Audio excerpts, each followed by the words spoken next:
need is an MSR 605. So this writes and reads on the mag strip. So if you don't know what the mag strip is, I have a little picture right here.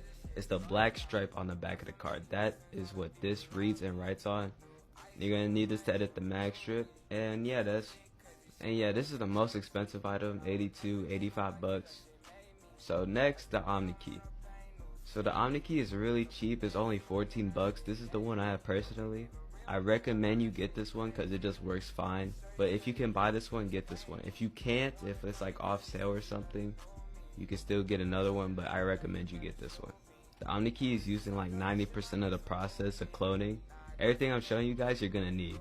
And the last thing you need is J2A040 blanks. You need the blanks to put in the Omni key. You need the blanks to put in the MSRX. You know, you need them, right? So you see these come in 1, 3, 5 pack. You can reuse blanks. So if you're really trying to get started with the least amount of money spent as possible, you can just get a 1 pack. But if you have the money, I recommend you get like a 3 or 5 pack just to have extra ones lying around. It helps out a little bit. But before I finish talking about the cards, there are certain things that you need to make sure it says in the title and description to make sure the card is right for what we're trying to do, right? So you need to make sure the card says J2A040. You need to make sure it says 2-track. You need to make sure it says HiCo, and you need to make sure it says unfused, which it says it down here, right? You need to make sure it says all of that or it won't work for what we're doing. A lot of people buy the wrong cards and they're gonna have to wait even longer just because they bought the wrong cards and they gotta order the right ones after, so you're just losing money. But yeah, these were the 3 things you need for the hardware. Now I'm gonna go into the software you need. So I'm back on my desktop and you see I got all the software you need right here. The software you need is ATR, CardPeak, Jcop, X2, MSRX, and ARQC. These are the 6 main pieces of software you need. So these 2 right here, they're just alternatives to the 6 main softwares you need. So these 2 I won't get into on this video, but I have a full cloning tutorial. Just check out my Telegram, that's all in there. I'm not gonna go into each and every software because the video will just get way too long. And you know we're on YouTube, so I can't really show you guys everything on YouTube, but I am going to show you guys the main piece of software, which is X2. So before I start showing you guys how to use it, there's a bunch of different X2s. There's X2 2021, X2 2020, there's a bunch of different ones, and there's also fake ones, so I just want to make sure you guys don't get fake ones. So yeah, I'm going to get into it. So the first step when you open X2 is ENV, right? So you see all this, you're like, what is going on?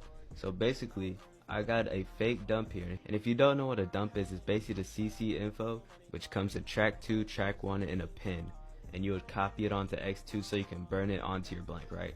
And X2 uses the Omni key, so right now my Omni key would have a blank in it, and you would burn it onto the blank, right? So what I need to do with this fake dump is copy all this onto X2.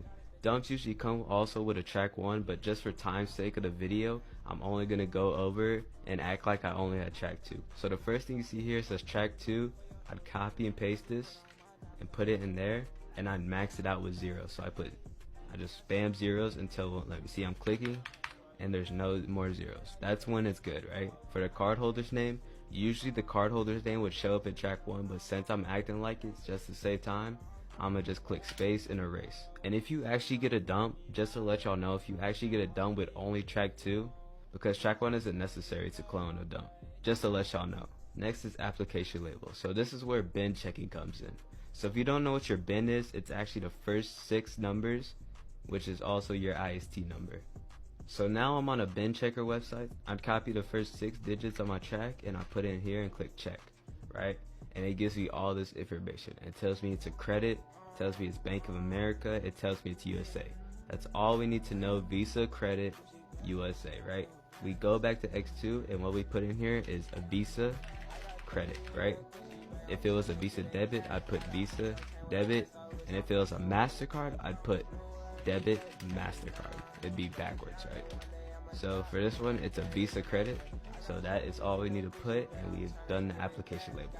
Next, we go to credit down here, and we choose MasterCard, Visa, or Amex, and we choose Visa since this is no Visa. And for the track 1 discretion data, usually you put a track 1 in here, but since we don't have one, you would just delete everything and click space and you're good. For the writer, we choose the Omni key. Now for the AID, if you don't know what the AID is, 31010 is a Visa, 41010 is a MasterCard, right? So 31010 is what we put here for the Visa, since it's a Visa. And for the country code, since I'm in the USA, is 0840. That is the USA country code.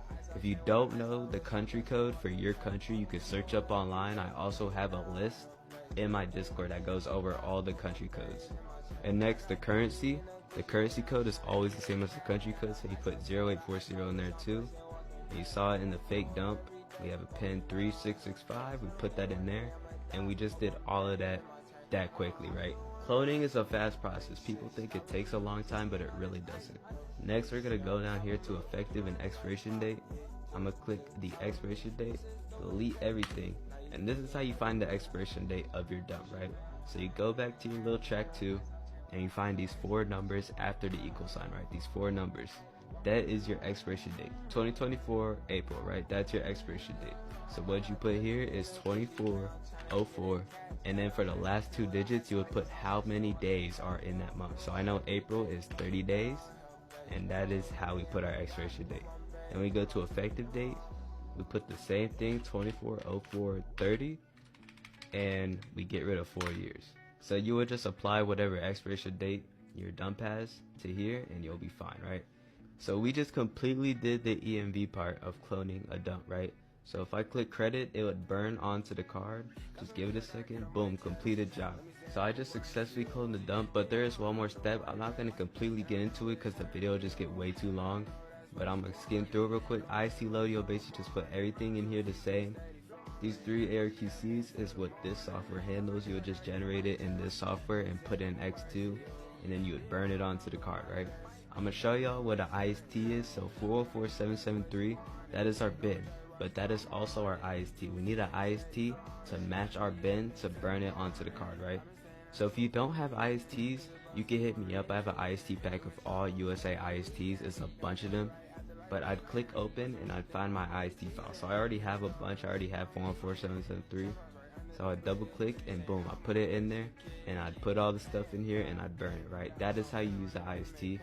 The only hard part is getting the IST files, but if y'all need them, I got you. After that, you could close X2. You would go in Card Peek and check all your work. Card Peek will show you if you did everything right. So yeah, that is the main part of cloning a dump. I just showed y'all all that for free. No one's really putting y'all on